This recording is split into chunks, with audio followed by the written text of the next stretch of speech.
आपल्या गोकुळात राहिले पाहिजेत ही कामगिरी कोणा समजू काय कळत नाही. आले लक्षात आपला बाळ म्हणते सुदाम ही कामगिरी पार पाडेल. सुदाम आलो देवा. देवांच्या चरणी प्रणाम असो. आशीर्वाद सुदामा. देवा हे काय मी गोकुळात बोलवण्याचे कारण देवाचे एकच आहे आणि ते कोणते? आपल्या गोकुळातील सर्व ओलांनी दही दुधाचे वाट घेऊन मतीनंदी जात आहेत. त्या जाता आपल्या गोकुळात राहिले पाहिजे ही कामगिरी सुदामा तुझ्या सोबत आहे. देवा हुकुम कुणाचा आणि कायदा कुणाचा? हुकुम देवांचा कायदा दाखवत आहे सुदामा. देवा तुम्ही गोकुळात जाऊन स्वस्थ आराम करा. कुठे गवळणी जातात त्यात मी पाहतो.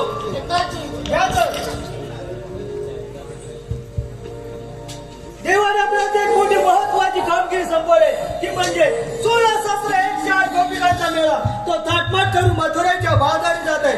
तो न जाता आपल्या गोकुळात राहायला पाहिजे. परंतु हो मी तर एकटाच आहे. आपल्या संस्थेचे सौंदर्य त्याला बोलावून घेतो. जवळच काय माहिती नाही परंतु हाका मारतो. अरे बोबड्या बहुतेक जात गाडीवर गेला का? अरे बोबड्या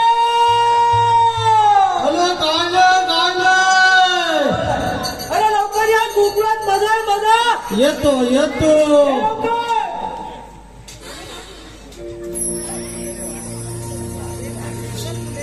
अरे तुझ्या तुला सांगू रे काय रे.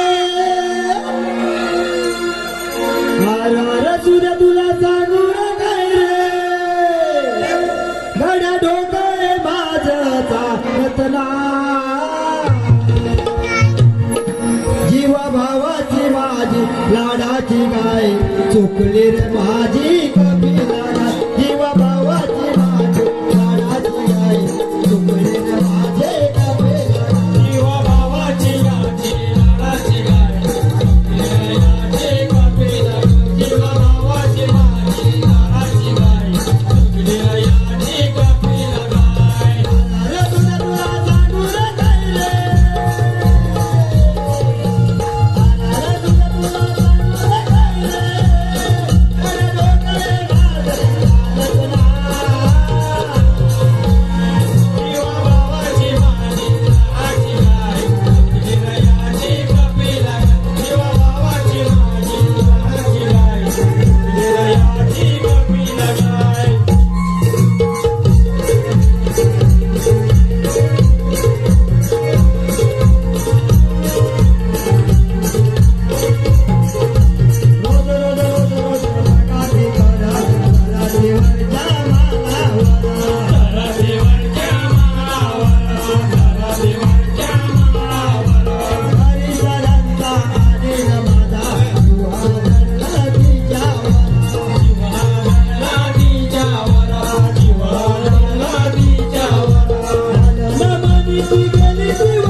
घरात गेला आणि त्याच्या मागे गेला. मला ते दुखवायला कोणीच तापलं ना.